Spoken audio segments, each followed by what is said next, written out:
and welcome to my channel. If this is your first time here, my name is Angie and I'm a chemist who loves makeup. And today we're going to be talking about one of those TikTok made me buy it kind of foundations. And this is from the brand KVD Beauty. And this is their Good Apple Skin Perfecting Balm Foundation. Some of you are probably like, finally this girl's talking about makeup, because why does this girl say she loves makeup and all she talks about is skincare?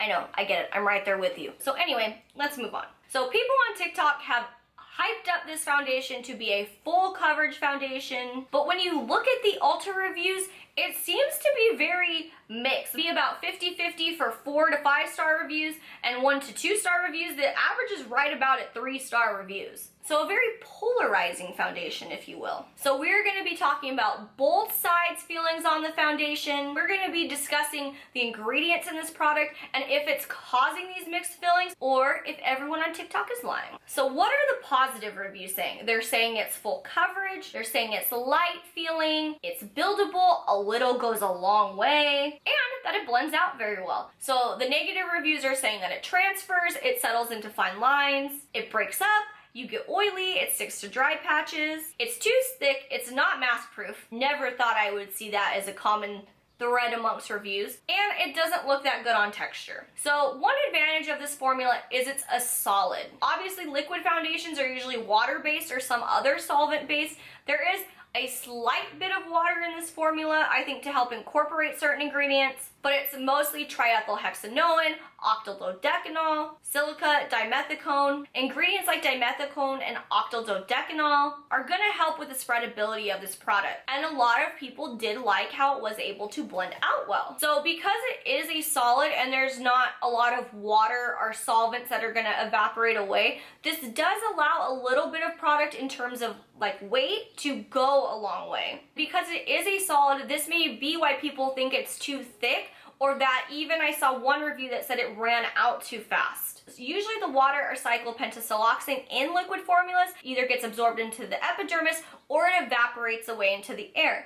You don't have that with a solid foundation. So weight-wise, you use a lot more product for a liquid formula than you would of a solid product that doesn't have those solvents in it, because there's nothing to evaporate away with this solid product. And the weight of the Kat Von D. We try not to speak that name anymore. The KVD foundation is about 1/3 of the weight as a liquid foundation would be. So obviously you're gonna have more densely packed product that doesn't have those solvents and water evaporating away. Definition here, so a solvent is the thing that dissolves other things into it. This is usually one of the higher concentration ingredients in your product, and that is what everything is mixed into to create whatever the product might be. So these solvents will evaporate, and this allows your makeup to set, but for the solid product, whatever you put down is pretty much going to remain on your skin. Sometimes they have a little bit of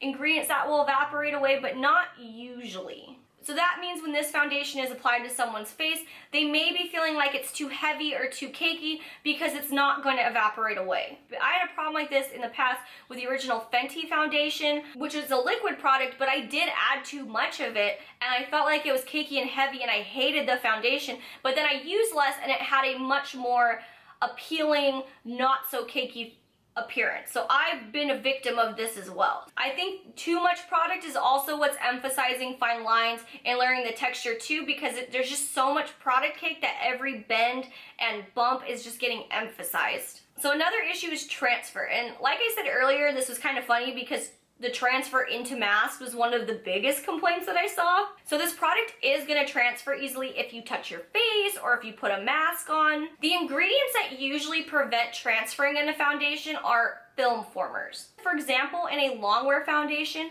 once the cyclopentasiloxane, the water have evaporated, this allows the molecules of these film former ingredients that were dissolved in this product to then mesh together and they will form a thin, flexible film on the skin.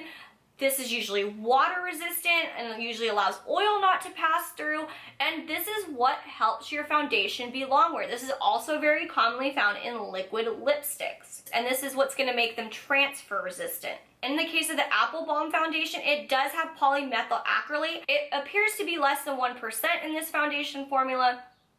So it's not going to be enough, most likely, to really help with the transferring in this case. So if you regularly wear a mask or you have a habit of touching your face a lot, this probably isn't going to be the best foundation for you. But this leads me back to the positive of this being a buildable foundation, because you don't have those film formers, you don't form that film. That means there's not a layer that doesn't interact well with other makeup. Another one of the complaints that people said it was breaking up through the day or that they would get oily.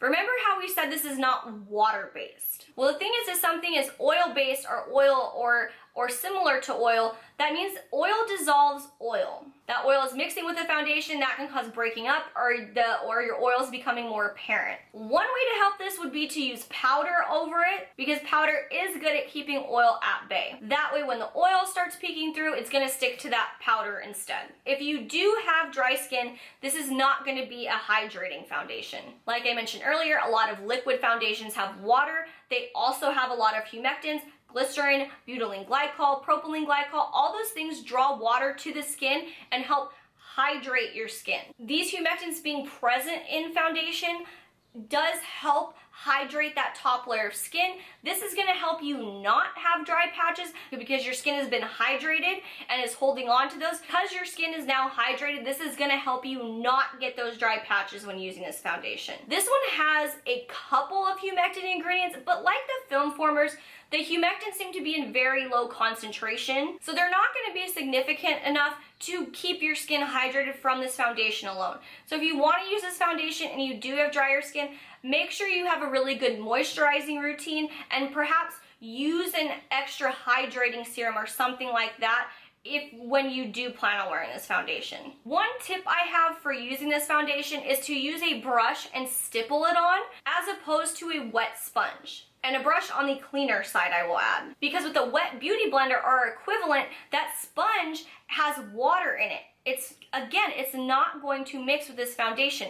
So any of this foundation is just sitting on the top of that sponge. So you may be putting too much product on your skin because the sponge is saturated with water and therefore isn't taking in any of this product. It's not like a water-based foundation where some of it is sucked up into the sponge. So you have a lot less control over the amount you're applying. I mention this because I did try to use a wet beauty sponge with the Fenty cream bronzer and it applied way too much product. The brush is going to be better because it's made of hairs that will hold on to that foundation. You're going to have better control over how much product you're applying. So this just goes to show there can be differences of opinion even amongst people with the same skin type. There are people who are oily who like this product. There are people who have dry skin that said they love this product. And then there's people on the other side of the spectrum that hate it and have both those skin types as well. A lot of this seems to center that it's a balm type of product, and that doesn't seem to be the standard type of foundation that people are used to. So I have to wonder if there is a learning curve,